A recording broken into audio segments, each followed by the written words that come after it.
Good morning everyone, मैं हूं मोहित शर्मा। स्वागत करता हूं आपके अपने यूट्यूब चैनल साइंस दंगल पर, जहां पर हम केमिस्ट्री को पढ़ते हैं और केमिस्ट्री को सीखते हुए एंजॉय करते हैं। तो पिछले लेक्चर में हमने पढ़ा था ग्राम तुल्यांक सिद्धांत यानी ग्राम इक्विवेलेंट कॉन्सेप्ट्स के बारे में, और अब हम बात करने वाले हैं कुछ नई चीज़ों के बारे में जो बहुत ही इम्पोर्टेंट होने वाली है आने वाले चैप्टर्स के लिए। तो चलो सबसे पहले हम बात कर लेते हैं मास परसेंट की। मास परसेंट, तो क्या तुम लोगों को इस वर्ड को देखते इसका मतलब समझ में आ गया क्या? बिल्कुल आ गया होगा, बहुत इंटेलिजेंट हैं। देखो मास का मतलब वेट जो उसका होगा।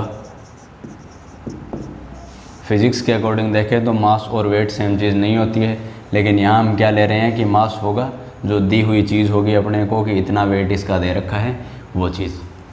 पर का मतलब एवरी, और सेंट का मतलब शायद आप जानते होंगे, सेंट होता है 100।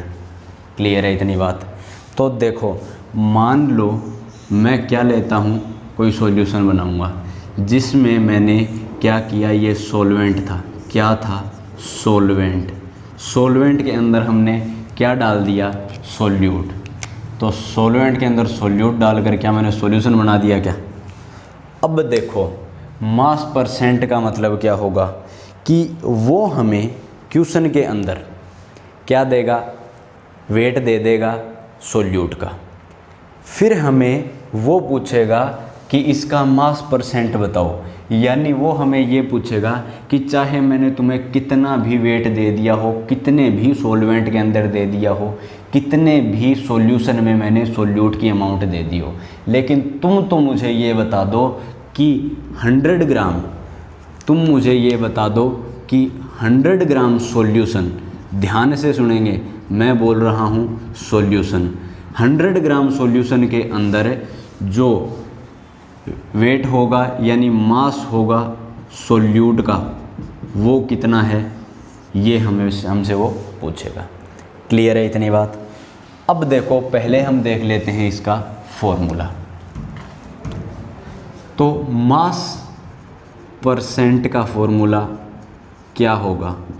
मास परसेंट का फॉर्मूला होगा मास of solute upon mass of solution.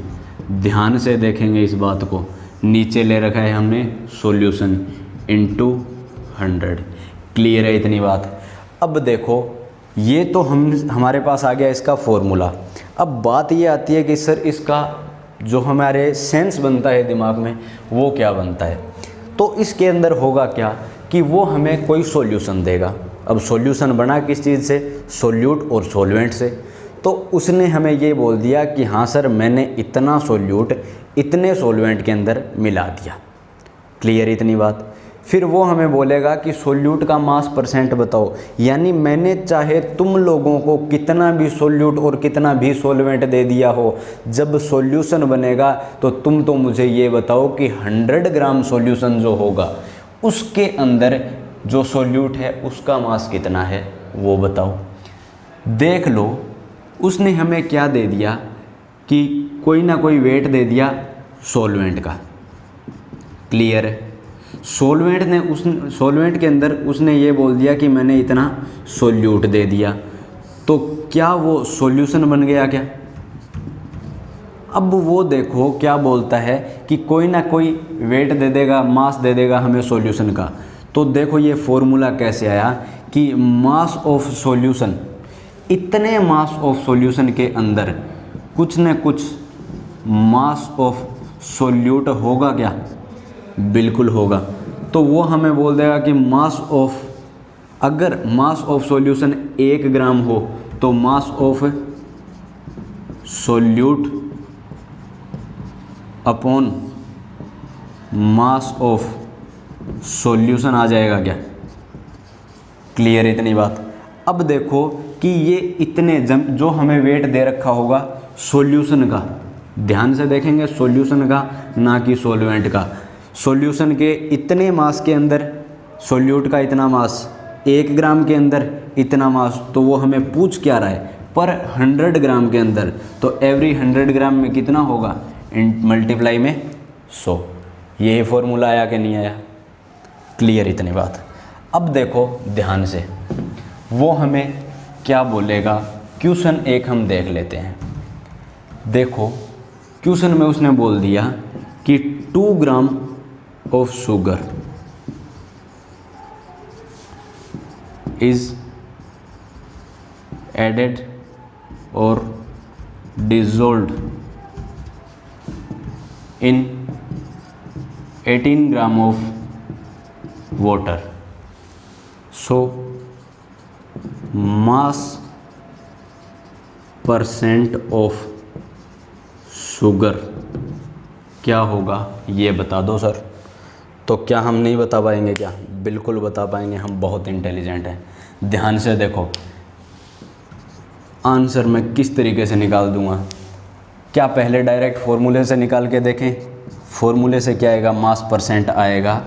Mass percent is equal to mass of solute. Solute क्या ये है क्या, क्योंकि ज़्यादा हमें ज़्यादा अमाउंट किसकी है, H2O की, तो सोलवेंट ये हुआ सोल्यूट, तो 2 अपॉन, यहाँ पे ध्यान रखेंगे हम केवल सोलवेंट का वेट नहीं ले लेंगे, हम सोल्यूट प्लस सोलवेंट दोनों को मिलाकर जो सॉल्यूशन बना है उसका वेट लेंगे। तो 2 + 18 इज इक्वल टू 20 आया कि नहीं आया? मल्टीप्लाई करेंगे 100 से, तो यहाँ पर कितना आएगा, 5, 10।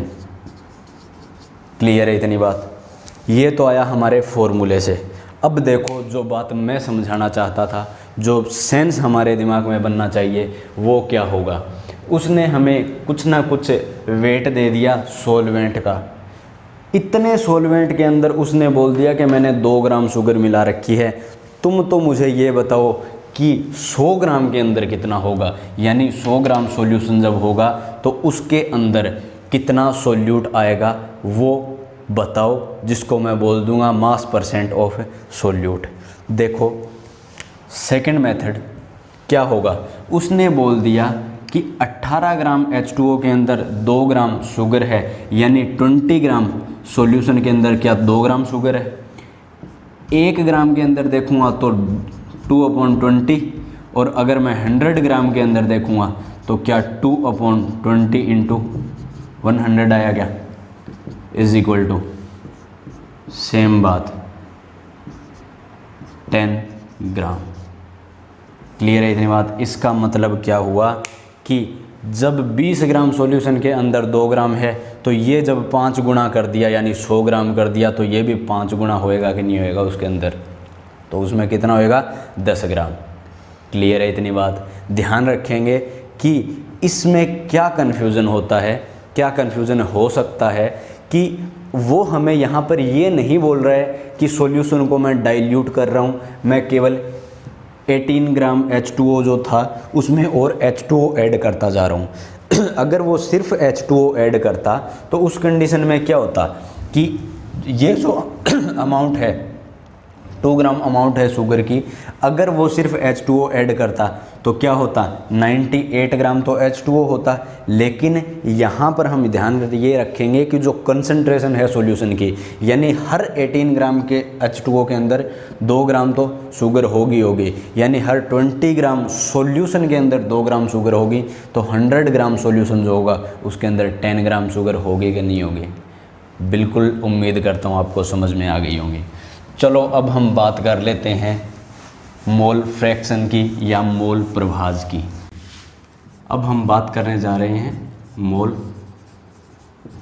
फ्रैक्शन, या हिंदी में इसको बोलते हैं मोल भिन्न। होता क्या है, it is the ratio of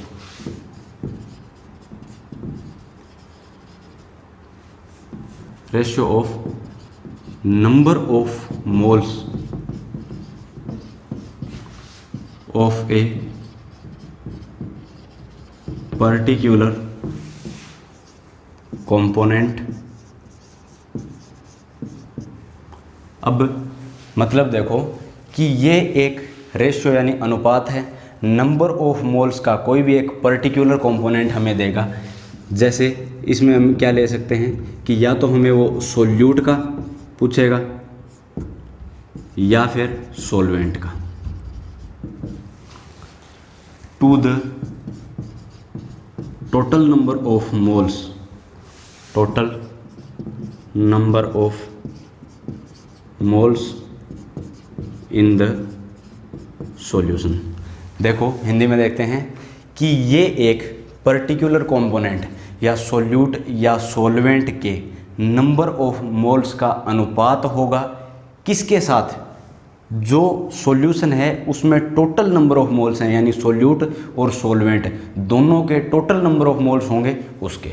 देखो मैथमेटिकली देख लेते हैं कि अगर हमें वो पूछ रहा है कि मोल फ्रैक्शन या मोल भिन्न ऑफ ए। हमने देखो ये जो सॉल्यूशन बनाया इसमें मान लेते हैं कि जो ए है वो तो है सोल्यूट, ए है सोल्यूट और बी जो है वो आ जाएगा सॉल्वेंट। क्लियर है? तो मोल फ्रैक्शन ऑफ ए इसको मैं लिख लेता हूँ एक्स ए से। तो हम क्या लिखें कि mole of that, number of moles of that particular component, यानी उस एक अवयव का number of moles upon total number of moles in that solution, यानी जो विलेय है जो सोल्यूट है उसके नंबर ऑफ मोल्स प्लस जो विलायक है यानी जो सॉल्वेंट है उसके नंबर ऑफ मोल्स। क्लियर है? तो X A is equal to N A upon N A plus N B, जो यहाँ पर आएगा वही ऊपर आएगा। इसी तरीके से हम देखते हैं मोल फ्रैक्शन ऑफ बी यानी सॉल्वेंट का देखें तो एक्स बी ये बराबर आ जाएगा N B upon N A plus N B. Clear है इतनी बात? अब देखो अगर मैं ये बोल दूं कि X A plus X B is equal to 1 तो क्या बुरा मान जाओगे क्या आप लोग? नहीं, मत मानना भाई। देखो मैं जस्टिफाई कर सकता हूँ इस चीज़ को, सुनो मेरी बात।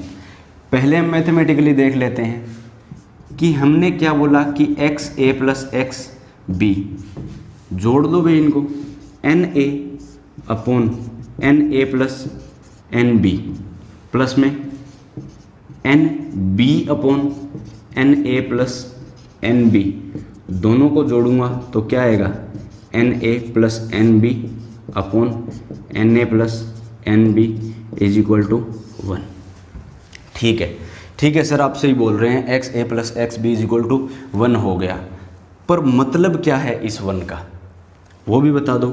तो चलो सुन लो, मैंने होता है देखो कि मैंने बोला X A plus X B is equal to 1, तो क्या मैं इसको 100% बोल सकता हूँ या फिर मैं इसको 100 अपॉन 100 भी बोल सकता हूँ? तो देखो मान लो उसमें कुछ ना कुछ मोल थे, टोटल जो सोल्यूट और जो सॉल्वेंट है उनको मिलाकर हमने सॉल्यूशन जो बनाया था उसमें सोल्यूट के मोल्स और सॉल्वेंट के मोल्स दोनों को मिलाकर मैंने क्या बोल दिया कि 100% मोल्स इसके अंदर प्रेजेंट है। तो उसके बाद मैंने क्या देखा, ये जो कैलकुलेशन देखी इसके बाद ऊपर भी ये नीचे भी ये, यानी इसको मैं क्या बोल रहा था 100 मोल्स थे तो 100 मोल्स ही इसके अंदर है। अगर दोनों को मिलाकर 10 मोल होते हैं तो 10 मोल ही ऊपर 10 मोल ही नीचे, यानी जितने मोल ऊपर हैं उतने मोल ही नीचे। इसलिए हम क्या बोल देते हैं कि X A plus X B is equal to 1 आएगा, यानी नीचे भी दोनों को जब मिला दिया तो पूरा का पूरा सॉल्यूशन बन गया ना, तो ऊपर भी उस पूरे सॉल्यूशन के नंबर ऑफ मोल्स, नीचे भी पूरे सॉल्यूशन के नंबर ऑफ मोल्स, इसलिए वो कितना आ गया 1। क्लियर है इतनी बात? आया समझ में? चलो आगे बढ़ जाते हैं।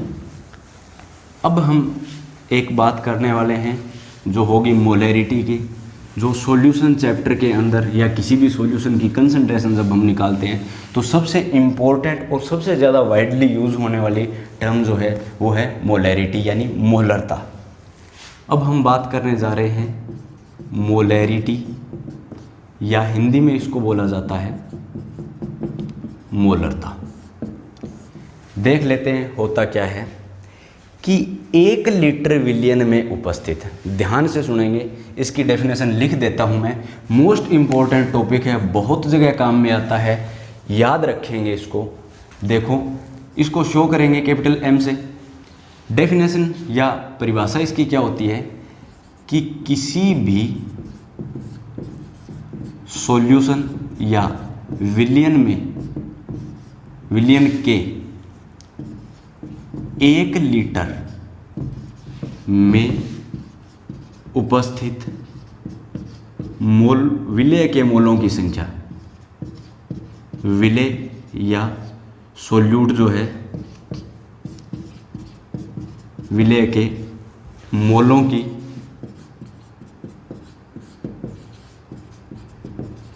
संख्या, उसे क्या बोलते हैं, मोलैरिटी या मोलरता। इंग्लिश में देखते हैं तो the number of solute dissolved in 1 liter of solution is known as molarity। Clear है इतनी बात। अब देखो फॉर्मूला देख लेते हैं हम। मोलैरिटी को शो करते हैं कैपिटल M से, तो यहाँ पे आएगा number of moles of solute upon volume of solution in litres. Hindi में देखते हैं कि विलय के मोलों की संख्या अपॉन सॉल्यूशन या जो विलयन है उसका आयतन किस में, लीटर में। इस चीज़ को मेनली ध्यान रखेंगे, इसकी वजह से गलती हो जाती है। क्लियर है इतनी बात। अब देखो कि number of moles of solute upon volume of solution in litres. तो देखो मैंने क्या किया कि एक सॉल्यूशन बनाया जिसमें क्या है, सॉल्वेंट है और उसके अंदर कुछ ना कुछ सॉल्यूट डाल रखा है। क्लियर है। तो जब मैं इसका 1 लीटर लूँगा, उस 1 लीटर के अंदर हमने जो विलय डाला है उसके कितने मोल्स प्रेजेंट है, तो उसी चीज़ को क्या बोल देते हैं, उस विलयन की मोलैरिटी या मोलरता बोल देते हैं। अब देखो एक हम ये जो डेफिनेशन है ये हम क्या कर सकते हैं कि हमारे जो फॉर्मूले होते हैं उनसे हम बना सकते हैं। देखो किस तरीके से, पहले हम ये एक अदर चीज़ है, इसके अलावा चीज़ होती है, ये हमारे टॉपिक से बाहर है, लेकिन ये जो मैं अभी बताने जा रहा हूँ ये कॉन्सेप्ट हमें फिजिक्स में, केमिस्ट्री में सभी जगह काम आएगा डेफिनेशन बनाने में। तो देखो 11th-12th के लिए बहुत इंपॉर्टेंट चीज़ है ये। देखो हमें ये मिला, वैसे लिख लेता हूँ मैं इनको सिंबॉलिक फॉर्म में, कैपिटल M से number of moles of solute small n upon volume of solution in litre. अब देखो अगर मैं इसको 1 कर देता हूँ यानी 1 लीटर, तो ये तो हो गया 1, और M जो है इस कंडीशन में, M जो है मोलैरिटी, वो बराबर हो जाएगी किसके, N ऑफ सॉल्यूट। यानी 1 लीटर विलयन में उपस्थित विलय के मोलों की संख्या क्या हो गई, ये अगर इसको 1 किया तो ये इसके बराबर हो गया। यानी 1 लीटर आयतन किसका, सॉल्यूशन का, सॉल्यूशन के 1 लीटर आयतन में उपस्थित विलय के या सॉल्यूट के मोल जो हैं वो किसके बराबर होते हैं, उसकी मोलैरिटी के। क्लियर है इतनी बात। अब देखो एग्जाम्पल लेके देखते हैं। देखो मान लो कि उसने मुझे बोल दिया कि 2% NaOH सॉल्यूशन है, 2% NaOH सॉल्यूशन है। इसका मतलब कि 1 लीटर वॉल्यूम किसकी, सॉल्यूशन की, सॉल्यूशन की 1 लीटर वॉल्यूम के अंदर NaOH के 2 मोल प्रेजेंट हैं। इसका मतलब क्या होगा, 2% NaOH, sorry 2 molar NaOH solution का मतलब क्या होगा, मोलर को कैपिटल M से, 2 मोलर NaOH सॉल्यूशन का मतलब होगा कि 2 मोल NaOH, 2 moles of NaOH are dissolved in 1 liter volume of solution. Clear है इतनी बात। इसी तरीके से मान लो 5 मोलर HCl सॉल्यूशन जो है उसकी बात कर लेते हैं। तो 5 मोलर HCl सॉल्यूशन का मतलब है कि 5 moles of HCl is dissolved in 1 litre of solution. Clear है इतनी बात। अब देखो कुछ अलग टर्मिनोलॉजी जो है वो हम यूज़ कर लेते हैं। कई बार कहीं पर वो लिखा हुआ आ जाता है सेमी मोलर। क्लियर है। सेमी मोलर का मतलब होता है m/2 यानी 0.5 मोलर सॉल्यूशन। इसी तरीके से कई बार लिखा हुआ आ जाता है डेसीमोलर, और डेसीमोलर जो है उसका मतलब होता है m/10 यानी 0.1 मोलर सॉल्यूशन। क्लियर है इतनी बात। यहाँ तक उम्मीद करता हूँ समझ में आ गया होगा सबको। ध्यान से पढ़ेंगे, अगर समझ में नहीं आ रहा है तो एक बार दोबारा इसको देखेंगे। अब हम बात कर लेते हैं मोलैलिटी की। ये हमने बात की मोलैरिटी की, अब हम बात करेंगे मोलैलिटी की। हिंदी में बोलते हैं मोललता, MOLALITY, मोलैलिटी या मोललता। इसको हम शो करेंगे स्मॉल m से। देखो अब तक हमने जितनी भी चीज़ देखी उसमें हमने क्या किया था, नीचे लिया था सॉल्यूशन को। जब हमने मोलैरिटी की बात की तो नीचे सॉल्यूशन को लिया। जब हमने बात की मोल फ्रैक्शन की तो उस कंडीशन में हमने सॉल्यूशन के दोनों जो कंपोनेंट्स थे उनके जो मोल थे उनको जोड़ दिया। लेकिन अब हम मोलैलिटी की बात कर रहे हैं तो इसके फॉर्मूले को ध्यान से देखें कि मोलैलिटी होती है विलेय के मोल, यानी number of moles of solute upon weight of solvent in kilogram. यहाँ पर ध्यान में रखेंगे हम जब क्वेश्चन को सोल्व करेंगे तो यूनिट हमें क्या रखनी है, किलोग्राम। तो देखो उसी तरह से हम इसकी डेफिनेशन बनाएंगे। मान लो कि अगर मैं इसको कितना कर दूं 1, तो क्या ये इसके बराबर हो जाएगा क्या?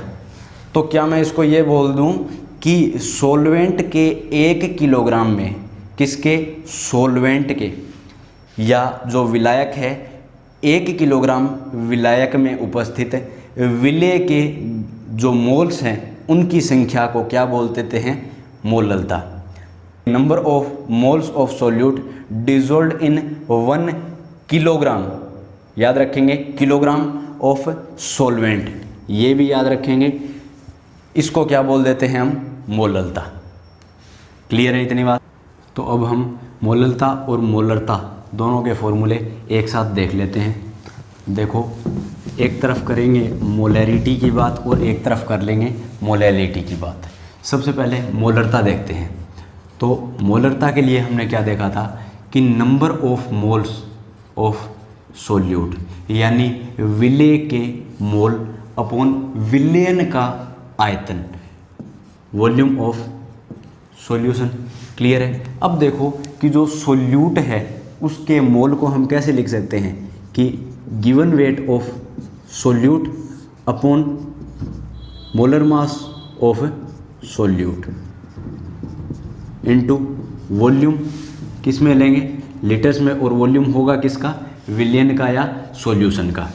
क्लियर है। ये हो गया मोलैरिटी का फॉर्मूला। फिर हम बात करते हैं मोलैलिटी की।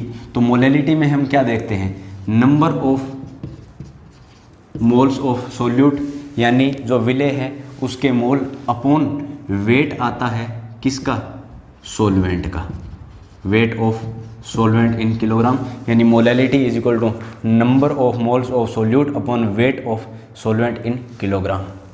अब देखो हमारे पास जो विलेय है उसके मोल निकालने का क्या फॉर्मूला, इसी तरह से क्या हो जाएगा, given weight of solute upon molar mass of solute into wait of solvent in kilogram.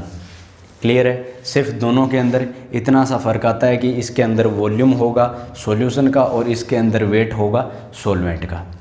तो इस तरीके से हमने दोनों के फॉर्मूले भी बना लिए। तो ये चैप्टर अपना ऑफिशियली तो यहाँ पे ख़त्म हो गया है। अब अगर आपको इसके क्वेश्चन करवाने हैं तो आप मुझे कमेंट बॉक्स में बता देना, मैं सिर्फ एक लेक्चर के अंदर इसके जितने भी क्वेश्चन इंपॉर्टेंट बनेंगे वो मैं सारे एक लेक्चर के अंदर करवा दूँगा। ठीक है, अब मिलते हैं अपन नेक्स्ट चैप्टर के अंदर।